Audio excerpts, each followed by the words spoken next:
మీరు ఇన్ని పోరాటాలు చేస్తారు, ఇన్ని ఉద్యమాలు చేస్తారు, కానీ ప్రభుత్వాలు వింటాయా మీ మాట అనుకునేవారు.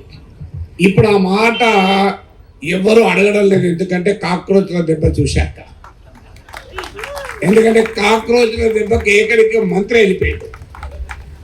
సో అందువల్ల ఇప్పుడు ఒక సానుకూల వాతావరణం దేశంలో నెలకొని ఉంది. ఎంత సానుకూల వాతావరణం అంటే ఆర్ఎస్ఎస్ చీఫే వచ్చి నిరసన తెలపడము కూడా ఒక చర్చలో భాగము అన్నాడు. ఎన్నికల్లో గెలవడమే నాయకత్వ లక్షణం కాదు అన్నాడు. అంటే నిన్నటిదాకా ఈ మాటలు మనం ఎప్పుడు వినలే. ఈ భాష మనది, కానీ మన భాష ఇప్పుడు పాలకుల భాషగా మారిపోతుంది. ఎందుకు మారిపోతుంది? ఇన్స్టాగ్రామ్ దెబ్బకు మారిపోయింది.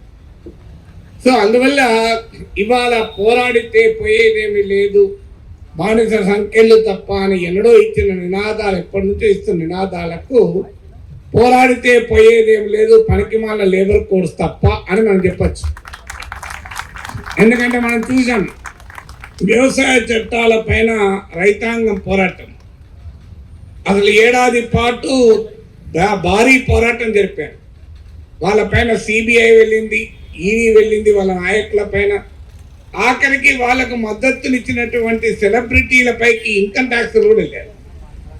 ఏమైంది? ఆఖరికి ఒక ఏడాది తర్వాత నరేంద్ర మోడీ టీవీలో కనబడి మై మాఫీ మాంగ్ రహా హూ అన్నాడు, అయిపోయింది. ఇప్పుడు కాక్రోచ్ల దెబ్బకు మిత్రో అనేవాడు మై డియర్ ఫ్రెండ్స్ అంటున్నాడు, నమస్తే అనేవాడు హాయ్ ఫ్రెండ్స్ అంటున్నాడు. మీరు గమనించండి. సో ఎందుకు అంటే మనం ఎప్పటి నుంచో చెప్తున్నాం, ప్రజా ఉద్యమాలు, ప్రజా పోరాటాల ద్వారానే సమస్యల పరిష్కారం అవుతాయి. The power of the parliament కన్నా the power of the street చాలా శక్తివంతమైంది. ఎందుకు పవర్ ఆఫ్ ద స్ట్రీట్ శక్తివంతమైంది? ఇవాళ ధర్మేంద్ర ప్రధాన్ విద్యామంత్రిగా రాజీనామా చేయించింది ఎవరు? మోడీ ప్రభుత్వానికి మెజారిటీ లేదా? మెజారిటీ లేకపోవడం కాదు, రోజు రోజుకు పెరుగుతోంది. అదేదో లివర్ లాగా. సో మెజారిటీ పెరగడం ఏంది? ఎన్నికలు లేకుండా అంటే ఎన్నికలతో సంబంధం లేదు, పెరుగుతూనే ఉంటుంది. ఎందుకంటే నదులన్నీ సముద్రంలో కలిసినప్పుడు ఏ పార్టీలో గెలిచినా ఒక దగ్గరకే చేరుతారు. సో పార్టీలను చీల్చారు, నాయకులను కొన్నారు, మెజారిటీ తెచ్చుకున్నారు. కానీ power of the parliament, strength in the parliament could not protect Dharmendra Pradhan because there is no strength in the street. అంటే ధర్మం మన వైపు ఉన్నప్పుడు, న్యాయం మన వైపు ఉన్నప్పుడు, ధర్మం న్యాయం వెనకాల స్ట్రీట్లో పోరాటం జరుగుతున్నప్పుడు power of the parliament, power of the state కూడా ఏమీ చేయలేకపోయింది. కారణం ఏమీ చేయకుండా ఊరుకున్నారా? అన్ని రకాల ప్రయత్నాలు చేశారు. చివరకు పైలట్ గన్లు ప్రయోగించారు, లాఠీలకు ఇనుప శూలాలు పెట్టి కొట్టారు. ఆఖరికి ఎక్స్పైరీ అయిన బాష్పవాయు ప్రయోగించారు. క్వాలిటీ బాష్పవాయు వద్దని చెప్పి. డేట్ ఎక్స్పైర్ అయిన మెడిసిన్స్ మీరు కనుక అమ్మితే అది నేరం అవుతుంది. పోలీస్ వాళ్ళు ఎక్స్పైర్ అయిన బాష్పవాయు ప్రయోగిస్తే చట్టం అవుతుంది. కానీ ఎన్ని చేసినా లక్షలాది మంది బిడ్డలు ఒక చేతిలో మొబైల్ ఫోన్ పట్టుకొని రోడ్డు మీద పోరాడుతూ రీల్స్ చేస్తే, రీల్సే కదా అని అనుకుంటే ఆ రీల్స్ దెబ్బకు రీల్ అంతా తిరిగిపోయింది ఒక్కసారి. అందుకే నేను అనేది ఏంటంటే, ఈ లేబర్ కోడ్స్ పైన కూడా ఏ డే విల్ కమ్, మీరు చూస్తుండండి. వన్ ఫైన్ మార్నింగ్ మళ్ళీ ప్రైమ్ మినిస్టర్ వచ్చి మాఫీ మాంగ్ రాహూ అని చెప్పకపోతే అయితే అది ఆటోమేటిక్గా జరుగుతుందా? జరగదు. రైతుల్లాగా, కాక్రోచ్లాగా పెద్ద పోరాటం జరిగితేనే అవుతుంది. ఎందుకంటే ప్రభుత్వాలు దానంతరదే కావు. ఎందుకు మరి ఈ లేబర్ కోడ్స్ పోవాలని అంటున్నాం? దేనికి పోవాలనుకుంటున్నాం? మీరు చూడండి ఎకానమీలో ఏం జరుగుతుంది. ఆర్థిక వృద్ధి రేటు ఏమో బ్రహ్మాండంగా ఉంది, 6 to 7% గ్రోత్ రేట్ ఈ టైంలో కూడా. ప్రపంచంలోనే fastest growing economy India. Top 5 ఎకానమీస్లో ఒకటి ఇండియా. కానీ మరి మరోవైపు ఎందుకు రోడ్డు మీద ప్రజలు పోరాడుతున్నారు? నాకు నిజంగా అర్థం కాని క్వశ్చన్ ఏంటంటే, why people are protesting when economy is growing? Economy growth లేకపోతే పీపుల్ ప్రొటెస్ట్లోకి వచ్చారంటే అర్థం ఉంది. Why people are protesting when economy is growing? The last 30, 40 years, at least 30 years చూస్తే economy minimum 6 to 8% growth rate ఉంది. మరి 6 to 8% growth rate ఉన్నప్పుడు రైతులు పోరాడుతున్నారు, కార్మికులు నోయిడా చుట్టూ దేశ రాజధాని చుట్టూ ఉన్నటువంటి కార్మికులు తిరగబడుతున్నారు, ఇప్పుడు యూత్ తిరగబడుతున్నారు, మిడిల్ క్లాస్ యూత్, జనరల్గా బయటికి రాని యూత్. మరి ఎందుకని ఇది జరుగుతుంది అంటే ప్రభుత్వాల విధానాలు ఎటువైపు ఉన్నాయన్నది ఒక డైమెన్షన్. ఎటువైపు ఉంది అంటే మీకు ఈరోజు ఎంప్లాయ్మెంట్ ఏం క్రియేట్ అవుతుంది, ఏ రకమైన ఎంప్లాయ్మెంట్. ఒకవైపు ఏమో ఎకనామిక్ పాలసీస్ తీవ్రమైన అన్ఎంప్లాయ్మెంట్. అజీం ప్రేమ్జీ యూనివర్సిటీ వారి state of working India report ప్రకారం 40% of graduates are unemployed in India. 40% of graduates అన్ఎంప్లాయిడ్గా ఉన్నారు. మరోవైపు ఏమో ఎడ్యుకేషన్ ఎక్స్పాండ్ అవుతుంది, హైయర్ ఎడ్యుకేషన్. 2014లో 18 to 23 ఇయర్స్ మధ్య వయస్సు వాళ్ళలో 23.7% had access to higher education. ఈరోజు 30% పెరిగింది. అంటే the number of educated youth are increasing and there is no commensurate increase in the employment opportunities. Sir, ఈ ఎకనామిక్స్ మాకేం సంబంధం సార్ అని మీరు అనుకునేది. మీకు ఎందుకు సంబంధం అంటే when economy creates greater supply than demand, what will happen? Your bargaining power will come down. ఇవాళ మీరు కంపెనీతో పోరాడితే నాకు శాలరీ పెంచమని, నిన్ను తీసేస్తే నాకు 4 దొరుకుతారు, నిన్ను తీసేస్తే నాకు 5 దొరుకుతారు. ఈ మాట ఎందుకంటున్నారు? ఈ మధ్య నేను ఆర్టిజాన్ల ఎలక్ట్రిసిటీ డిపార్ట్మెంట్లో ఆర్టిజాన్స్ అని ఉంటారు. ఆర్టిజాన్ అంటే వేరే మీనింగ్ వస్తుంది కానీ అక్కడ డిపార్ట్మెంట్లో కొంతమందికి ఆర్టిజాన్ పేరు పెట్టి శాలరీ తప్పిస్తున్నారు. వాళ్ళ దగ్గరికి వాళ్ళు సెక్రటరీ దగ్గరికి పోతే ఐఏఎస్ అధికారి అంటాడట, నిన్నొక్కరిని తీసేస్తే నాకు 4 దొరుకుతారు అన్నట. నేను వాళ్ళ ధర్నాకు పోయి చెప్పాను, ఐఏఎస్ అధికారిని తీసేస్తే 5 దొరుకుతారు అని చెప్పాను. యంగ్ ఐఏఎస్ ఆఫీసర్లు 5 దొరుకుతారని జీతంలో. రేపు మిమ్మల్ని కూడా అదే మాట మాట్లాడతారు. ఎందుకు? When economy is creating more unemployed educated youth, there is a mismatch in the demand and supply. ఎప్పుడైతే ఈ demand and supply miss match ఉంటుందో క్యాపిటల్ ఎక్స్ప్లాయిట్స్ ద లేబర్. క్యాపిటల్కు, లేబర్కు, వర్కర్కు, మేనేజ్మెంట్కు మధ్య ఎకనామిక్స్ భాషలో చెప్పాలంటే క్యాపిటల్కు, లేబర్కు, మన సామాన్యుని భాషలో చెప్పాలంటే యాజమాన్యానికి, కార్మికుడికి, యాజమాన్యానికి, ఉద్యోగికి మధ్యనున్న ఎబిలిటీ టు బార్గెయిన్ ఖచ్చితంగా యజమాని వైపుగా మారిపోతుంది. అందుకే మన నెగోషియేటింగ్ స్ట్రెంగ్త్ పెరగాలన్నా కూడా మనం అన్ఎంప్లాయ్మెంట్కి వ్యతిరేకంగా పోరాడాలి. చాలామందికి అర్థం కాని అంశం ఏంటంటే నా సమస్యలు అనుకుంటారు. మీ సమస్యలు వాక్యూమ్లో ఉండవు. మీ సమస్యలు ఓవరాల్ ఎకనామిక్ కాంటెక్స్ట్లో భాగంగా ఉంటాయి తప్ప వాక్యూమ్లో ఉండవు. ఇవాళ మీరు చూడండి, అవినీతికి వ్యతిరేకంగా మనం పోరాడాలి అన్నారనుకోండి, నాకేం సంబంధం సార్ అవినీతి అని ఒక అనొచ్చు. ఏం సంబంధం? ఇంతకుముందు మాట్లాడితే గవర్నమెంట్ హాస్పిటల్లో మెడికల్ రిప్రజెంటేటివ్ ఎలో చెయ్యం. ఎందుకు ఎలో చేయరు? ఇది ఎంత ఉమెన్స్ కాలేజీలో మెన్ను ఎలా చేయమన్నట్టు. ఎందుకు ఎలా చేయరంటే మా డాక్టర్లు అవినీతి పరులు, మీరు వచ్చి డబ్బులు ఇచ్చి కొనేస్తారేమో మా భయం అంటారా? అయ్యా, మీ నిజంగానే అవినీతి పరుడు మెడికల్ రిప్రజెంటేటివ్ ఉండి అవినీతి పరుడు డాక్టర్ ఉంటే హాస్పిటల్లో కలవకపోతే ఇంట్లో కలుస్తారు, లేకపోతే బ్లూ ఫాక్స్లో కలుస్తారు. ఎక్కడో కూడా కలుస్తారు, కలవకుండా ఉండలేదు, మీరు ఆపలేరు. ఎప్పుడు కూడా ఇద్దరు అవినీతి పరుల కలయికను, ప్రేమాయానాన్ని ఎవడో ఆపలేడు. సమస్య ఏంటంటే మీ వ్యవస్థలో కరప్షన్ తగ్గించుకోలేక నేను మెడికల్ రిప్రజెంటేటివ్స్కి యాక్సెస్ ఆపుతానంటే కొత్తగా వచ్చే మెడిసిన్స్ గురించి డాక్టర్కి ఎవరు చెప్పాలి? అంటే మాకు ఎవరు చెప్పాల్సిన అవసరం లేదు సార్, మేము పాత జనరేషన్ మందులు ఇచ్చుకుంటూ కూర్చుంటామంటారా?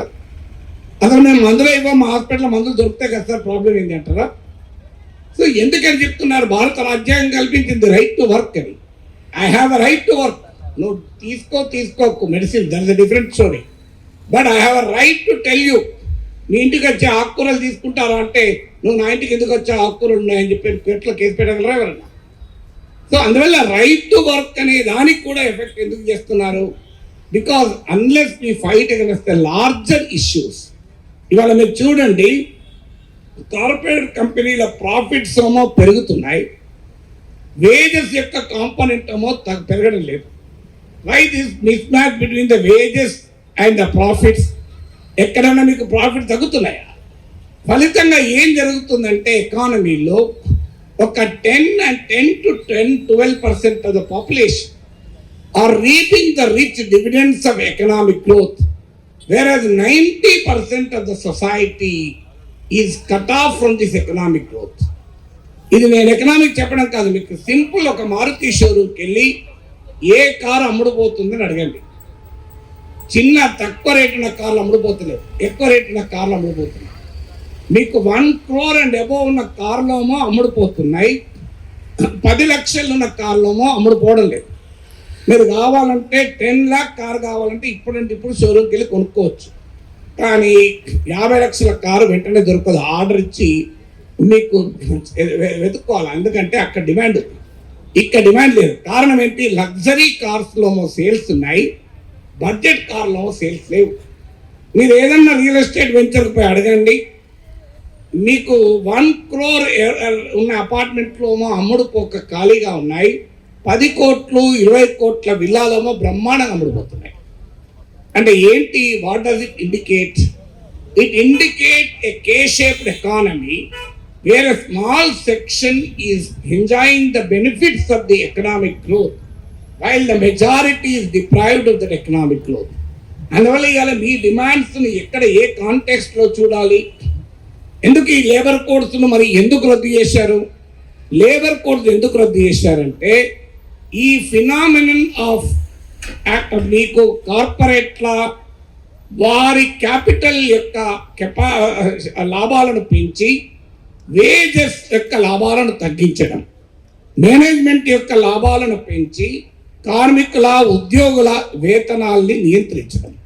అందువల్ల there is an appropriation, there is a deliberate economic process to appropriate the wealth in the hands of the very few people.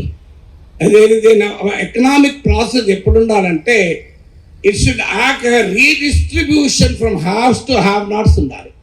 కానీ ఇప్పుడున్న ఎకానమీలో there is a redistribution from the common man to the corporate wealth. అందుకే మీరు గమనించండి, బిలియనీర్ల సంఖ్య ఇండియాలో పెరుగుతుంది. దీనికి ఉపయోగపడేటువంటి పనులే ప్రభుత్వాలు చేస్తున్నాయి. ఇవాళ మీరు ఏమడుగుతున్నారు? అయ్యా మాకు స్టాట్యుటరీ వర్కింగ్ రూల్స్ కావాలి అని అడుగుతున్నారు. ఏంటి స్టాట్యుటరీ వర్కింగ్ రూల్స్? ఎన్ని గంటలు పని చేయాలి? సో ఒక మినిమం మా పని నిబంధనలు చెప్పండి అని అంటున్నారు. పార్లమెంట్లో కూడా స్టాట్యుటరీ వర్కింగ్ రూల్స్ ఉంటాయి, కోడ్ ఆఫ్ కండక్ట్. ఎంపీలకు కూడా ఆ కోడ్ ఆఫ్ కండక్ట్ను ఫాలో కాకపోతే పార్లమెంట్ సస్పెండ్ చేస్తారు. అయ్యా మీ ఎంపీలకేమో కోడ్ ఆఫ్ కండక్ట్ ఉంటుంది, మాకెందుకు ఉండదు? మేమేమడుగుతున్నాం? అయ్యా మాకు మా వర్క్ డిఫైన్ చేయండి, లేకపోతే అన్డిఫైన్డ్ వర్కింగ్ అవర్స్ ఉంటున్నాయి. సేల్స్ టార్గెట్ల పేరిట అటాక్ చేస్తున్నారు. సేల్స్ టార్గెట్ అనేది ఒక కంపెనీ, ఒక ఫార్మాస్యూటికల్ కంపెనీ సేల్స్ కేవలం సేల్స్ రిప్రజెంటేటివ్ పైన ఆధారపడి ఉంటుందా? It is a function of several factors.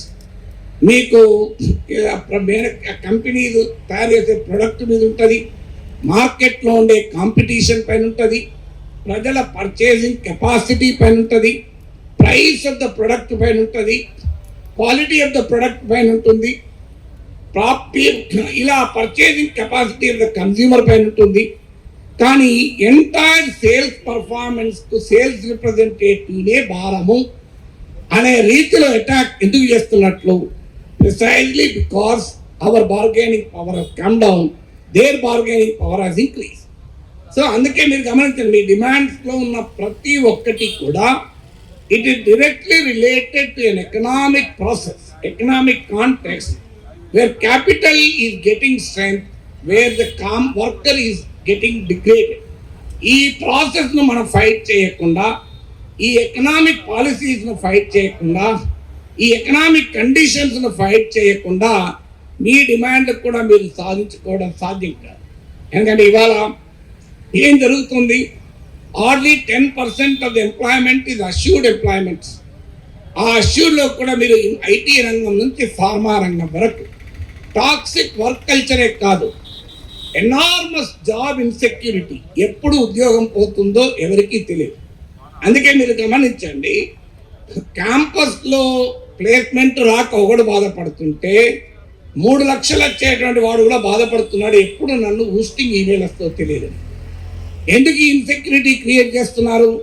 ఈ ఇన్సెక్యూరిటీ క్రియేట్ చేయడం వల్ల తాము ఎలా కావాలనుకుంటే అలా హ్యూమన్ క్యాపిటల్ వాడుకోవచ్చు. So there is always a contradiction between the financial capital and human capital. ఈ ఫైనాన్షియల్ క్యాపిటల్ స్ట్రెంగ్త్ ముందు హ్యూమన్ క్యాపిటల్ స్ట్రెంగ్త్ వీక్గా ఉండడం కొరకు ఈ రకమైన కండిషన్స్ పట్టుకొస్తారు. ఫిక్స్డ్ టర్మ్ ఎంప్లాయ్మెంట్ అని చెప్పి, అసలు మీకు జియో ఫెన్స్ ట్యాగింగ్ అని చెప్పి, అంటే మీరు ఎక్కడ ఉన్నారు, మీరు ఏ నిరసనలో ఉన్నారు, ఏ ఉద్యమంలో ఉన్నారు, మాలాంటి వాళ్ళ మీదనైతే మీరేమైనా మాట్లాడితే క్రిమినల్ కేసులు పెడతాం. So there is a culture of fear, there is a culture of oppression, there is a culture of exclusion from this economic growth. ఈ culture of fear, culture of ఎక్స్క్లూజన్కు వ్యతిరేకంగా మనం ఫైట్ చేయాలంటే కల్చర్ ఆఫ్ సైలెన్స్ను ఛేదించాలి. Culture of సైలెన్స్ను ఛేదించి మన గొంతు విప్పామనుకోండి, ఖచ్చితంగా ప్రభుత్వాలు దిగివస్తాయి. ఎందుకు దిగివస్తాయంటే, నేను మొదట్లో చెప్పాను, power of the street is more than the power of the parliament. Strength in the street is more stronger then the strength in the legislatures. అందువల్ల డెమోక్రసీలో ప్రజల ఉద్యమాల ద్వారా, ప్రజా పోరాటాల ద్వారా బలమైన ప్రభుత్వాలను, బలమైన యాజమాన్యాలను కూడా గద్దదించవచ్చు అన్న దానికి దుదాం. డెఫినెట్గా పార్లమెంట్లో, చట్టసభల్లో మన వాళ్ళు ఉంటే, మన హక్కుల్ని ప్రతిధ్వనించే వారుంటే మన పోరాటం మరింత బలపడుతుంది. కానీ అల్టిమేట్గా మనం స్ట్రీట్లో చూపెట్టేటువంటి పవర్, మనం చూపెట్టేటువంటి స్ట్రెంగ్త్ ఒక రకంగా మనం నిర్మిస్తుంది. అలాంటి బలమైన ఉద్యమాలకు ఎఫ్ఎంఆర్ఐ మారుపేరు. ఎందుకంటే నేను పర్సనల్గా అట్లీస్ట్ 40 ఏళ్ళుగా చూస్తున్నాను మీ పోరాటాలను, 30-40 ఇయర్స్గా, అట్లీస్ట్ 20-25 ఇయర్స్గా నేను పర్సనల్గా పాల్గొంటూ వస్తున్నాను, ఇప్పుడు కాదు. సో అందువల్ల మీ ఉద్యమాల గురించి తెలిసిన వాడిగా, మీ ఉద్యమ నాయకత్వ పటిమ, చైతన్యము, రాజకీయ చైతన్యం కలిగిన అతి కొద్ది మధ్యతరగతి సంఘాల్లో ఎఫ్ఎంఆర్ఐ అగ్రభాగాన ఉంటుంది. సో నేను ఎన్నోసార్లు చూశాను, ఒక ఆర్టీసీ సమ్మె చేస్తే ఆర్టీసీ కార్మికుల కన్నా ముందు మెడికల్ అండ్ సేల్స్ రిప్రజెంటేటివ్స్ అక్కడ కనబడేవారు. ఆర్టీసీ విద్యుత్ రంగం సమ్మె చేస్తే ఆ విద్యుత్ ఉద్యోగులు రాకముందు మీరు ఉండేవారు. సో అంతటి రాజకీయ చైతన్యం, అందులో నొమాడిక్ ట్రైబ్ కనుక మన అందరికీ చైతన్యాన్ని అంటించేటువంటి లక్షణం. ఎందుకంటే అనివార్యంగా వృత్తిరీత్యా తిరుగుతూ ఉండాలి. మాలాంటి వాళ్ళు వృత్తిరీత్యా మాట్లాడుతూ ఎలా ఉంటామో మీరు వృత్తిరీత్యా తిరుగుతూ ఉండాలి. కనుక మీలో ఒక్కరికి రాజకీయ చైతన్యం ఎక్కితే 100 మందికి ఎక్కినట్టు లాభం. ఎందుకంటే ఇంట్లో ఉండరు కనుక నిరంతరం మాట్లాడుతూ కలుస్తూ ఉంటారు కనుక. అందువల్ల ఈ లేబర్ కోడ్స్కి వ్యతిరేకంగా జరిగే విస్తృత ప్రజా పోరాటంలో మీరు అగ్రభాగాన ఉంటున్నారు. అందుకు అభినందిస్తూ మీ ఉద్యమానికి పూర్తి మద్దతు తెలుపుతూ సెలవు.